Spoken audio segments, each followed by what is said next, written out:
So you're a PT or PTA grad who's feeling the spark of something more. Maybe you dream of building your own business, one that's constructed around your vision, one that empowers you to make a real difference on your terms. This feeling, it's the entrepreneurial itch, and you're not alone. Countless PTs and PTAs are taking the leap to entrepreneurship, crafting careers that are as unique as they are. Welcome to the Innovate and Rehabilitate, the Entrepreneurial PT podcast. In each episode, we'll dive deep into the world of PTpreneurship with inspiring physical therapists and physical therapist assistants just like you who are crushing it on their terms. We'll uncover their secrets, their struggles, and the incredible impact they're making. From building your PT boss dreams to navigating the business side of things, we'll equip you with the knowledge and inspiration to turn your vision into reality. So, whether you're just curious about starting your own business or you're already out there making your dreams a reality, this podcast is for you. Get ready to unleash your inner entrepreneur. Let's do this. Hello and welcome. I'm Scott Giles, founder of Score Builders, and I'll be your host for this podcast. I'm excited to introduce today's guests, Peter Calicchia and Francesco Casale. The pair has been best friends since they were 18 years old and co-founded PFP Strength and Conditioning while enrolled in their respective physical therapy programs at New York Medical College and Mercy University. Their journey into physical therapy was fueled by a love for sports, first-hand experiences with injury, and a strong dedication to helping others. PFP Strength and Conditioning offers traditional training sessions, online training, and even boxing. Whether working with athletes, individuals recovering from injury, or those seeking to enhance overall wellness, they're dedicated to fostering both physical and mental growth, ensuring their clients reach their full performance potential. Thanks for joining us today, gentlemen. I've been looking forward to this discussion. Great to be here, Scott. Likewise. Yeah, Thanks, Scott. all right. Yeah, thanks. Let's jump in. Let's go back, turn the clock back a few years, and talk about how each of you came to pursue a career in physical therapy. So I'll start. I was training for football at high school in Iona Prep in New Rochelle. And during that junior year where I was trying to train, I got hurt, injured my lower back squatting. And about a couple days after that, it tightened up really badly to the point where the pain was unbearable while I was sitting down taking my English final. And you usually go the normal route that everybody goes. You go to the ortho, you get an evaluation, shoot you up with a cortisone shot. It helps for a little bit. Doesn't really give you long-lasting relief. You go to PT. It was the outpatient mill, 4 to 5 patients an hour, where you're not really receiving the quality care that you need to get better or the care that you actually deserve. And when I was 17, I was living with excruciating lower back pain for 10 months to the point where February break happened, and I made an ultimatum to myself that I need to find the answer to this because I can't be living like this as a 17-year-old. So I dove into anatomy, physiology, biomechanics, looking things up on the internet and YouTube, devised a game plan for myself and implemented it with extreme discipline to the point where I saw immense changes in my body. The pain dissipated, my mindset changed to a more positive outlook, and my quality of life improved dramatically to the point where I was just overflowing with joy. And I couldn't imagine doing anything else but to give that to as many people as possible. And that's when I knew that was my profession and my purpose in life. Yeah, that seems pretty clear that you maybe want to go down that path after you pursue something like that. I can't even imagine myself being, having the structure at 17 or 18 years old to go through that process. But I mean, living with that kind of intense pain for 10 months, I mean, you're desperate, right, at that point. Yeah. So, fantastic. You're able to come up with a solution with that. Francesco, what about you? Do you have anything that dramatic? So it's a little different, but Okay. similar. So there was Yeah. a few key experiences that led me down this path. And from a young age, I was always immersed in sports. I went to Stepinac High School, which is very sport oriented. And even then, I knew that I wanted to do something sport medicine related. I explored my options, if that was athletic training, personal training, physical therapy. But I sought guidance. And one of the biggest tips I was given was to shadow and to see some of these professions hands on. And one moment that solidified my decision was I was working with a patient who was in a wheelchair for like 4 years, and I saw him take his first steps. So in that moment, I kind of knew that I was in the right place. And then at the same time, I experienced a profound loss in my family. So my grandmother did pass away, but she was hospitalized frequently due to illness. And during one of her admissions, not a single physical therapist attempted to get her up for about 7 days. So she was immobile, she couldn't walk, and that was kind of the start of the end. Um, and then as that was happening, I also kind of found my own love for fitness. I went on a journey. I lost about 50 pounds. I found my love for powerlifting, and kind of all these things happening simultaneously. Um, it reinforced my passion for health and wellness. And I wanted to be someone who empowers individuals to push their limits, optimize their performance, and maintain the highest quality of life for as long as possible. Wow, those are two compelling stories. That's impressive. Well, you ended up in the right place, obviously. So then, how did the relationship between you two form? I know you were both at Manhattan College. Did you make a connection right away during the undergraduate program? Yeah, so funny story. First day I saw Pete was orientation, and he caught my eye. He was sitting with like the most perfect posture, taking an absurd amount of notes, just like, and I'm like, who is this kid? And one thing led to another. I saw him in the gym one day using these crazy squat shoes I've never seen before, squatting an immense amount of weight. I was like, I need to go talk to this kid. What is he doing that I'm not? And yeah, one thing led to another, and then the rest is history. We became best friends. We shared the passion of like movement and like kind of changing what physical therapy is. And yeah, it started in undergrad and then kind of bloomed into what we started here at PFP. Peter, did you know your posture would be such a primary determinant in friendship in college? I mean, were you thinking about that? Were you trying to look kind of tight, not, right up straight? Not I at mean, all. Not at all. But the again, he's got shoes. eyes on me, so he's analyzing my posture. He's analyzing how I squat. He's a PT in the making before I even knew it. Yeah, no, no, you guys clearly have great observational skills. It's funny too, because the powerlifting thing, like, I mean, look, this is probably just who I am and who I hang out with, but I don't know a single person that power lifts. But like, I mean, but it's a thing. It's clearly a thing. Yeah. Yeah, yeah, it Guess is. I missed out. But no, that's great. All right, so then let's fast forward. You folks both graduated. And I know you pursued some additional certification, I believe the CSCS exam, and then decided that you're going to see some patients privately. But tell me about how the relationship formed, that this actually became, a business concept, and that you were going to do this together. Yeah, so we were actually going to the same gym together at the time. So we were both done with undergrad, preparing for our CSCS. And it was about a time in our didactic careers that we knew we had the chance to kind of study and do well. And we passed in August of 2023. But Okay. even during those study sessions together, we were kind of like playing around with the idea of like, oh, it would be pretty cool to, go into business together if that's doing something similar to the movement systems, or if that's going with strength conditioning and making our own strength conditioning company. So the talks were there. And then after we passed in August of 2023, we both hopped on a call and we were like, are we doing this separately or we're doing this together? So as you could see, we made the decision to do it together. But another pivotal point that I would like to mention is before we said the hard yes, we did some self-reflection and really asked each other why we're going into business together. And I think that sense of communication and transparency set a trend that's still happening in this moment. And I think it is one of the reasons that we've been able to work together so well, is just being transparent, having open communication, being accountable, and it really did it did good for our business.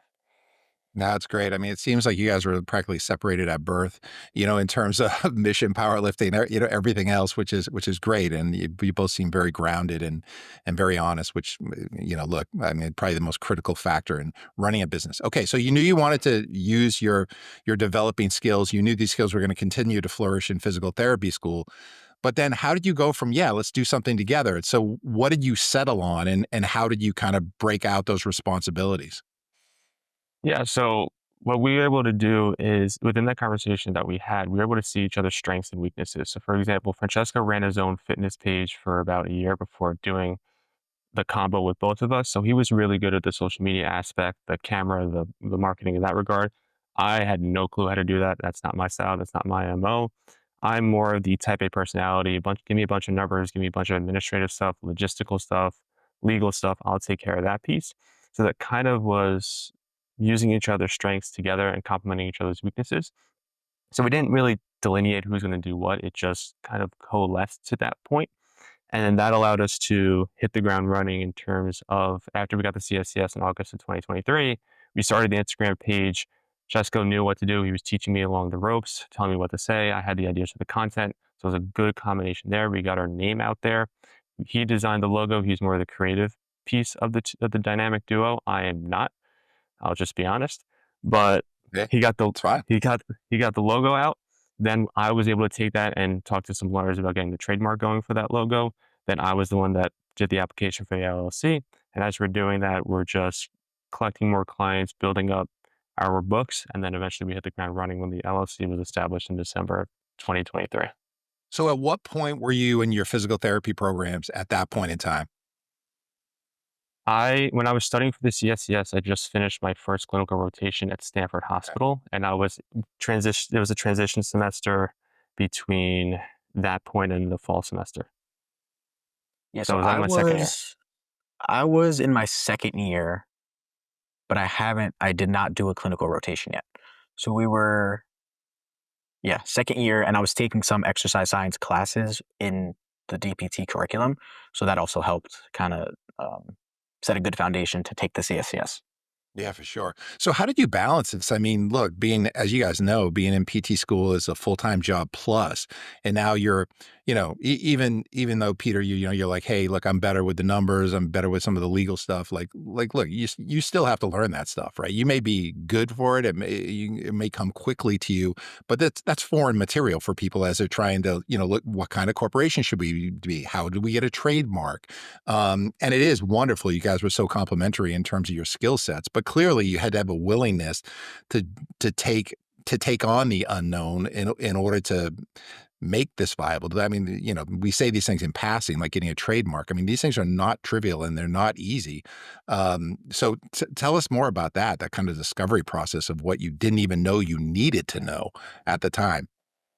So I will say, I'll chime in first, and then I'll let Chesko go. First Sure. thing, with the legal perspective, there are a bunch of people in our network that we can talk to, that we can ask questions of. And then one of my classmates has an aunt who was a trademark lawyer. So just asking people, asking around, That's great. you get to find connections. Our business model is that business is relationships. Use the people that you know, ask them questions, because we've built a solid foundation with them to be able to get us to the answers where we need to know. I don't know anything. I'll ask around and I'll eventually find the answer to help me get to where I want to go. And then we'll bounce off each other in terms of ideas. Hey, do you know what can we do here? Talk to this person, talk to this person, use both of our networks. That's the benefit of having both of us. Yeah, I Francesco, agree. you want to add anything to that? Yeah, so mentorship aside, that's definitely number one.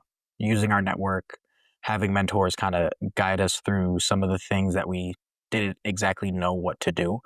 But one thing I always say is that physical therapists are really good critical thinkers and decision makers, and that skill set can't be taught. So when we have such a drive and such a passion for bridging the gap of strength conditioning and physical therapy, and that's the underlying like fire that keeps us going, we were willing to figure out any answer to any problem that came our way. So we might not know it in that moment, but we would do anything in our power to find that answer. If it's using our own resources, if it's asking help from mentors, if it's talking to other business owners that have kind of gone through that same path. But I think the underlying thing that really drove us was our passion for our mission. That's great. Yeah. I mean, you clearly have to use resources and you got to be creative, right? Because you don't have unlimited budgets. You don't have unlimited time. There are a lot of things impacting you here. What do you think on the net influence on your physical therapy education? Do you think that having this business concurrently, was that a plus? In other words, did that keep the fire kind of going during some of these dark times that can occur during your PT experience? Or do you feel like you couldn't engage fully in the academic experience like maybe you would have liked to had you not had the business? So I think they worked really well together. So I believe that it enabled us to apply our DPT education into our rehab based intervention strategies. So just having a keener sense of how people move, what deficits they may have. And it allowed us to keep people healthy while trying to progressively overload them simultaneously. And it also made us become extremely efficient, especially with time management. Our focus, our efforts, and time to become more pivotal in managing everything on our plate. We had to stay ahead of schoolwork. We had to study prior, so we had time to build programs, train clients, and advance the business forward. But I think in terms of education specifically, having an opportunity to learn the things we were learning in school, but apply them in that moment really helped connect some of the dots into some of the principles that we were learning. No, that's great. I could see that, especially in your case, Francesco, where you hadn't been out on a full-time clinical experience yet. You were probably like dying to get your hands on patients, right? And I know you had some previous experience with that in terms of a personal trainer, et cetera. All right, so then, so you get together. We're gonna do this together. Our paths are going to be connected. We've made this decision. How did you decide what kind of offerings you were going to have, and then how did you make the connections at different facilities in order to be able to have a venue where you could actually treat people? Yeah. So we offered programming. Program is just you write a specific workout plan for someone over a 6 week period or a 4 week period, and you hand that to them. And then you would just text them every single week, just see how it's going. We offered online coaching, which is programming plus a little bit more. With our expertise, we gave about 3 to 5 minute personal video to that person, going over the exact numbers that you hit, what we wanted you to see for the next week, looking at breaking down technique, but also seeing how that person moves with other things. If they need help in terms of nutrition, in terms of mobility stuff, we're more hands-on, more present with that person in terms of online coaching. We offer one-on-one training sessions in terms of whether it's training somebody to get stronger, training somebody while navigating an injury, or boxing, like you talked about before. We offered injury rehabilitation, where we can use the education that we received as students of physical therapy and use some hands-on skills that were within our scope as strength and conditioning coaches to then be able to provide that rehabilitation piece for people. Another thing that we recently developed was sports performance. One quote that I really like is by Teddy Roosevelt. Credit goes to the men in the arena. We're both boxers, we're both powerlifters, bodybuilders, runners. We have that, what we call exercise empathy, where we understand what it's like to be in that high stake situation. So that's the first buy-in for people to work with us in that sports performance wing. The second thing is my third clinical was with Resilient Performance Physical Therapy in New York City, but they also had a sports performance complex with Annex in New Jersey, where I got to see sports performance right in front of me and learn from the nitty gritty pieces of that. And Chesko's last clinical is with Champion in Boston.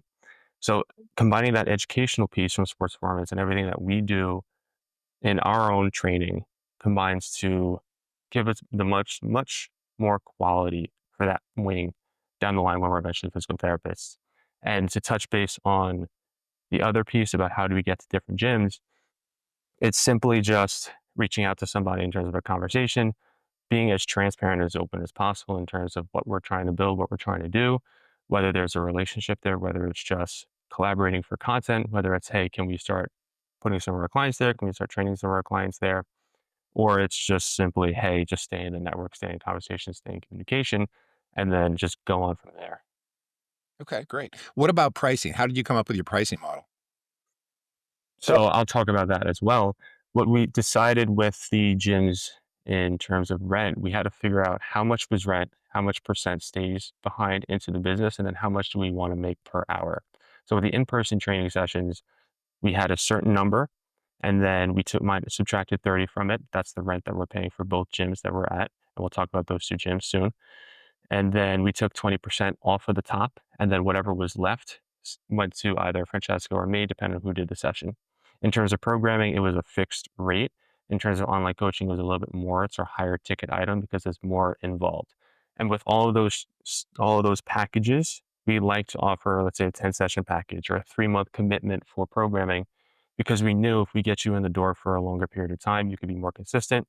We can have more sustainability in the training sessions, in the programming. And we know with our expertise as both soon to be doctors of physical therapy and strength and conditioning specialists, that we can make progress in those 3 months, which will give you that incentive to come on through. And plus, what we do, we keep track of the tangible results and the objective data for each of the clients so they can see objectively their progress within the first 3 months, as opposed to us just saying, hey, you're doing great, you're making great progress. If you see the actual numbers, whether you're an in-person training client or also a programming or online coaching client, you can see that, and then that's more data for you to say, yes, I actually do see myself making progress, and that makes you want to stay on with us. That's great. Let's hear about, tell me a couple success stories that get you guys fired up, that kind of speak to the quality of the services that you're offering.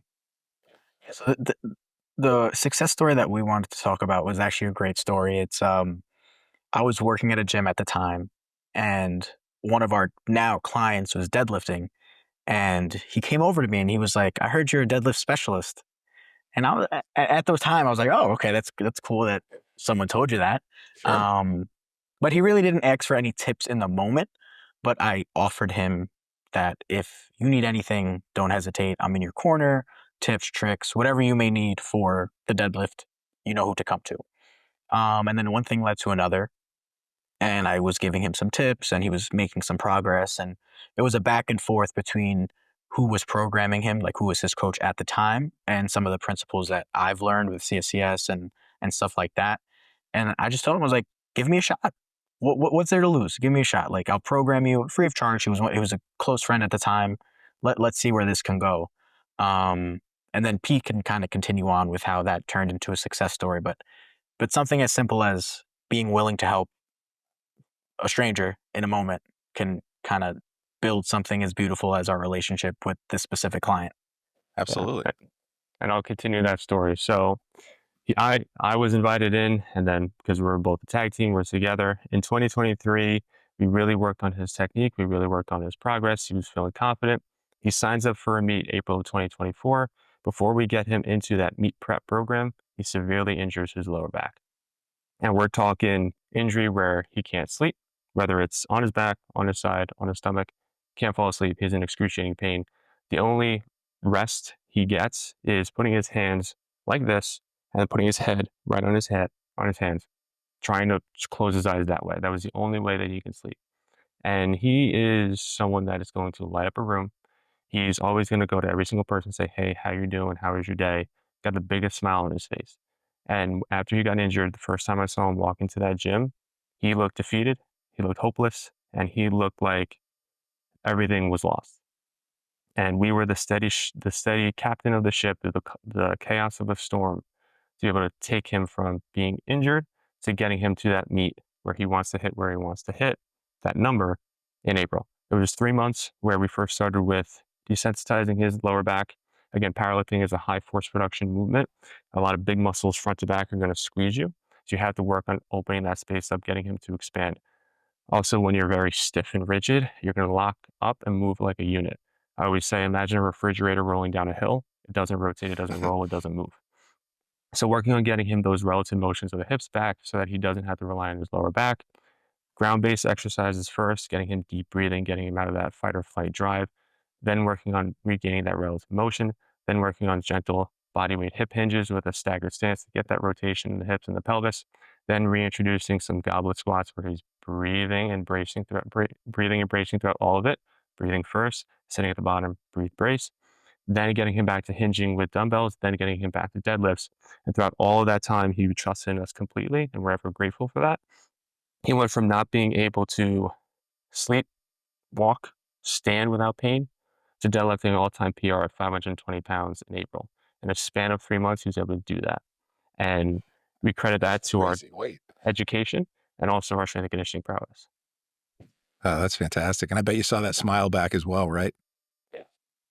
The That's joy on his face after deadlifting on that meet day was priceless. Yeah, that's what makes you. Yeah, that's why you're in it, right? It's pretty Yeah. special. So at this point, how many hours a week do you think you folks? Obviously, there's some variability per week, but on average, how much of a commitment was this while you're still in PT school? It was a decent amount of time. It's hard to put a specific number on it I won't tell your because professors, or maybe they won't listen to this. So I'm not. You could yeah, be open. because there if it's not in-person sessions, let's just say we're putting in 20 hours a week for in-person sessions. It's also the meetings, the filming, the editing, the putting the LLC together, putting the trademark together. What are next steps if we want to go to a PLLC? Like there's so much behind the scenes that truly it's like you're always working, Yeah, hard to but you're quantify. not because you have such a passion for it. And my mother tells me this all the time. If you love what you do, you don't work a day in your life. So I could say that truthfully, that it's not work. It's passion. It's I get to rather than I have to. So That's a great mindset. I mean, not too many people, I think, achieve that dream, right? But when you do, and you see someone, I can see your smile as well, which is pretty great. Now, look, it can't be all, I don't know, lollipops and whatever. I'm sure there are times you guys maybe look, it's stressful. You're in a PT program, you have business responsibilities, you have other responsibilities outside of each other, I'm quite sure. And you're trying to do the best job for each of you. But at times, I bet there was some conflict. Um, Give me an example of that. And how do you guys resolve that between the two of you? I would say it's a togetherness. So knowing that you have someone in your corner to get you through any dark times was huge for us. One of the biggest, it wasn't an internal conflict, but it was more of an external conflict where we had our home base set up in another facility, and a situation of like business is business happened, and one thing led to another, and we had to move spaces. So in that time, it was very dark. It was very tough. We had to call every gym in the Westchester area and kind of figure out who was willing to take us. And it was actually people that had an understanding about our reputation that did accept Hmm. us. Okay. And just being there for one another definitely got us through those moments. Leaning on our mentors, letting us know that this too shall pass, and trusting that our mission and our passion will get us where we want to be, rather than kind of soaking in all the negativity. Um, but You yeah, in ever just terms go of right to internal, the gloves and get in the ring I and was gonna be say in like, terms of okay, internal conflict, listen, we have open communication. We've really built a brotherhood where we know that if we say something to one another, there's a reason behind it, so we listen. yeah. And if there are mistakes that are made, we hold each other accountable. And if there's something that has to be dealt with in the ring, we deal with it in the ring. We put some boxing gloves on and we settle it like that. Yeah. There, I'd there's a love to witness picture. one of those sessions. Yeah, there's a picture of Chesko giving me a grade 5 manip to my jaw as his glove goes right through. It was a high velocity, low amplitude thrust if I've ever seen one. Wild. I bet Don't he had pull a that big picture up. smile on his face when he delivered that as well, right? Oh, 100%. That's funny. No, I like what you said about the fact that, it's almost like you guys have, your hearts are both in the right place. You come from the same common ground. And so there's credibility and respect that allows you to receive feedback. Sometimes which, look, feedback is tough to take sometimes, even if it's delivered constructively. But I think the relationship is mature enough that, you guys know where it's coming from and you can have a discussion like adults. And it's clearly worked out for you guys. What's one thing you wish you kind of knew about business before you got into this that you kind of maybe learned the hard way, or just something you didn't even anticipate, but could be something you had to deal with? I wish we knew that, like you mentioned before, it's not all sunshine and rainbows. Back in 2023, everything was going right. Everything was clicking. Things were going right. We had a bunch of clients. We were lifting heavy weights. We were doing everything we can. Nothing could go wrong. And then we had that incident in 2024 where we lost our home base, like vagabonds, just trying to find a new home. Where I wish we knew that in those happy times, enjoy them, but stay in that middle zone where you can still appreciate that happy times, but know that you can always fluctuate like a pendulum back and forth at any time. And again, when we were in that darkest point, we both looked at each other and said, if we persevere through this is going to be an amazing story to tell. Just stay the course because it's going to swing back at some point. Chesko mentioned this too shall pass is a good quote that both of us really resonate with. But I wish we knew that when you're in that happy time, it can always swing back whenever you can. Just mentally be prepared for it, but still stay present with whatever you have to do. Because that kind of hit us very hard and it took us some time to get our feet back under us, as opposed to if we knew that and understood that in the beginning, it would have been a smoother transition to get us back to midline or back to what we call neutral. Okay, so the $1 million question now is that you're coming towards the end of your educational journey. You've had this kind of side hustle as you've gone through this it's turned into more than just a side hustle in my mind, but it's certainly you've been balancing a number of different things on your plate.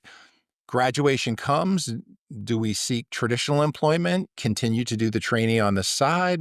There's a whole host of options in between, one way or the other. So what's the plan? Have you guys had in-depth conversations about what the future looks like now that you're going to be transitioning to a licensed physical therapist? We have had in-depth conversations about it, and the way it's playing out is I graduate in May and Chesco graduates in December of 2025, give or take another month or so to get licensed for both of us. So I will be licensed first. That way I can then apply for a PLLC as opposed to the LLC. In the meantime, Chesco will have his clinical, so I'll be taking over some and most of the training clients. We are in talks with 2 gyms in the Westchester area to become the physical therapy wing of both of those gyms. They're looking for people to be the PTs in those spots. So that would be a great opportunity for us to continue this journey of the entrepreneurial route. The good thing about that is one of the gyms is more bodybuilding and powerlifting focused, 2 of our specific niches. And then the other one, we could see more general population, athletes, and also CrossFitters. So that's very much in the niche of performance focused physical therapy. And in terms of the model that we might want to practice, would be an out of network semi-private cash-based model where we can take some insurances, take cash-based while still also growing the training side while we're getting that smooth transition the next 6 to 12 months to be full-fledged physical therapy. But the biggest thing is performance-focused physical therapy. So that would be if someone has to improve their tug time, if someone has to improve getting stronger in a squat, getting faster in a sprint. Performance is so arbitrary that you can tie that into so many other things where can be a one-stop shop to help as many people as possible, and also doing some community service piece on the side, because if we are cash-based, one of our core values, both of us, would be that selfless service to give back to the community, where you can help those that can't necessarily afford your prices, but you can still help and make an impact on people the way we want to. So, Peter, just so I'm clear, so you're thinking then that you would not initially seek employment through an existing practice, but would kind of like to put your own shingle out there in these locations, et cetera, and then really get things as the founder, in essence, of this new entity. Yeah, 100%. I would also like to touch on that too, because one of our main pillars is quality care. So to provide quality care as a entry-level physical therapist, some people might question that. So getting mentorship isn't something that we've kind of thrown away because it's 2 of us that can manage PFP. If we're splitting time, somebody's working in a clinic part-time while the other's taking care of PFP, and like the days that one isn't working, the other's doing this, and kind of balancing responsibilities so we can still get that mentorship. And I know for the OCS, we need to have hours under somebody with an OCS. So it's something that we're still in the talks about and figuring out. But once we really weigh out the pros and cons and the logistics of things, then we can make some more decisions. But again, we're young. We're 24 and 25. So if there is a time to take the risk, I would say that time is now. But we also don't want to lose the opportunity to gain mentorship from some of the best in the field already. I think that's very mature, Francesco. And I can, look, there's also going to be some economic reality pieces here, right? Meaning like, okay, how quickly does the business take form? Maybe one or both of you have part-time jobs in existing clinics. And look, your level of maturity and the way that you've approached everything you've done so far tells me that, you guys aren't going to be riding shotgun, through this practice without guidance, without continuing education, without pulling in other people that have skills you may not possess. So the whole mentoring thing, I think, can still be built into something that you can still have some autonomy over. And again, with maturity that you've demonstrated, that's not a concern of mine. That is a concern of mine in general. I think in some cases, right, when someone gets out of school, I'm immediately going to open a cash-based practice, and they've literally never practiced other than their 36 weeks or 40 weeks of clinical education experiences. But you guys are very different than that. And I think also your business model has evolved while you've been in physical therapy school to some extent, right? You're at a very different place business-wise or entrepreneurial-wise than someone who gets out of school and just decides, oh, I think I want to open my own practice, right? I mean, they're light years away from each other. So I give you guys credit for doing so much of that foundational work early on. What do you guys think about? And again, two different academic programs here too. So maybe the programs approached it differently, but Did you have anything within your academic program that kind of helped you develop the core set of business skills or even discussed entrepreneurial activities? And then beyond that, what do you feel that PT academic institutions' role should be in terms of that content matter? Yeah, I would say that I think PT and PTA academic programs should incorporate entrepreneurship education more intentionally, especially giving the increasing trend of therapists moving into cash-based and out-of-network practices and business ownership. So even if it's some of the professors who started their own business offering to have mentorship meetings with anyone interested in potentially going the entrepreneurial path, um, I was lucky enough, and also Pete as well. Dr. Mr. Highland, he had a very successful business, and he teaches some of the business entrepreneurial classes at Mercy as well as New York Medical College. So we were lucky enough to have that mentorship. Great. And while clinical excellence is the foundation and business acumen is essential for those who want to create like sustainable career paths outside of traditional employment. And the PT and PTA fields are rich with endless opportunities to do that. So I think getting some of that education in DPT curriculum would be huge to again try to transform society, right? So getting out of that um, 6 patients an hour type thing and giving young therapists the tools to do their own thing and provide quality care and really change what physical therapy means. Yeah, I am 100% on that train. And I worked for 14 years as a faculty member, and you're looking at the accreditation criteria, and you're trying to determine what's nice to have versus must required. And look, there's not free space, there just isn't. But I think there are ways of kind of reimagining things as healthcare's path has changed, right? I mean, 5 years ago, the physical therapy landscape was very different. I mean, chiropractors have 10 times the amount of business built into their programs as physical therapists because their model was always a little bit different.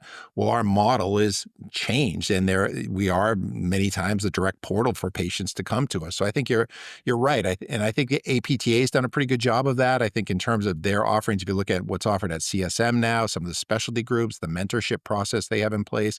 So I think they've tried to embrace some of that. And I think the academic institutions will do the same. You're right, though, the primary, their primary job is not to, produce entrepreneurs. It's to produce fantastic clinicians that can move the profession forward. So I certainly understand the rub as far as that goes. But yeah, I agree with you. That's great. I'm glad you did have some experience, and interesting that the program shared the same resource in terms of that.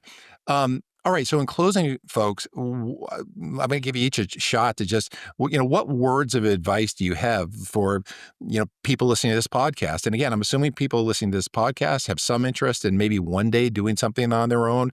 People may be dabbling, but I think most part, people are just kind of getting on board with this. We're hoping that some practicing physical therapists listen to this as well as students. But what advice do you have for someone who hasn't gone down the path that you folks have? I would say your movement assessment skills that you have, things that you learn, your personality, your interpersonal skills can take you farther than you think. What we learn in physical therapy school, and as physical therapists, like Jessica said, we're immense problem solvers and we're decision makers with our clinical decision making expertise, but also being able to navigate certain things in that regard as well. You can use that in so many different avenues. And the other thing is, if you find a specific niche that you're passionate about, that you like to work towards, you can endure anyhow because that is your why. So for example, like Jessica talked about, we're managing a PT curriculum, but also strength and conditioning business. But it's because it's our why, you're going to want to make as much effort into it as possible because you created it. So if you take the leap and you do it, you're going to be all in, you're going to be invested in it, you're going to put in the time, you're going to put in the work, and it's going to be the most rewarding work that you're going to do because you created it from scratch. People always want to give their best effort to things that they made. It's like when you make a home cooked pasta meal, you love it because you made it from scratch as opposed to from the box. It's because you put in that time, you put in that effort, you see the fruits of your labor, and that's just the positive cycle that allows you to gain momentum and do things that you didn't think were possible. Great. The ownership piece is huge. I agree. Yeah, Francesca, what about you? I'm right there with Pete. The only thing I would add is, or on a similar note, is find your niche, find your passion. You're in physical therapy for a reason, but self-reflect, dive a little bit deeper. What's the specific population you want to work with? If that's rock climbers, pelvic floor, trans care health, like whatever that passion may be, that is going to fuel the fire and drive you that much more to put your influence into physical therapy. So we were lucky enough to find our passion with strength and conditioning at a young age and kind of create this, but it's never too late. There's people in my program that have had 4 different jobs and now they're just deciding to go PT, but look for that passion. When you find that passion, do everything in your power to become the expert clinician in that field. And I think when you find that, the rest is going to take care of itself. Great advice from both of you, and you guys are wise far beyond your years. I can tell you that right now. Now, look, I both want to remind you folks that there is something called the licensing exam that I know you're very busy, but I want to make sure you adequately prepare for as well. So don't forget about that, and I will be sending you some resources in order to assist you with that process. But folks, thanks for carving out the time to do this. I think it's a great message. You've done a wonderful job. I love the collaboration. I love the partnership part of this as well, and I really admire how much respect you have for each other. So thanks for joining us today. Thank you, Scott. Thank you for having us. You're welcome. Scott. I got your book. To our in the listeners back. out Don't there, worry. thanks. Oh, sorry. Go ahead. I got your book back there. Don't worry. I'm studying. Okay. Well, we have other resources. I'll get you something else you don't Thank have. you. I assure Thank you. Yeah. Okay. All right, fellas. Thanks for the time. And to all our listeners out there, thanks for listening. We'll be back next month with another Spotlight podcast. Thank you. And there you have it, another dose of PT-preneurial inspiration to fuel your journey. Check out more inspiring stories from PTs and PTAs out there making waves by listening and subscribing to our podcasts on your favorite streaming platforms. And don't forget to rate and review this podcast. Thanks for listening.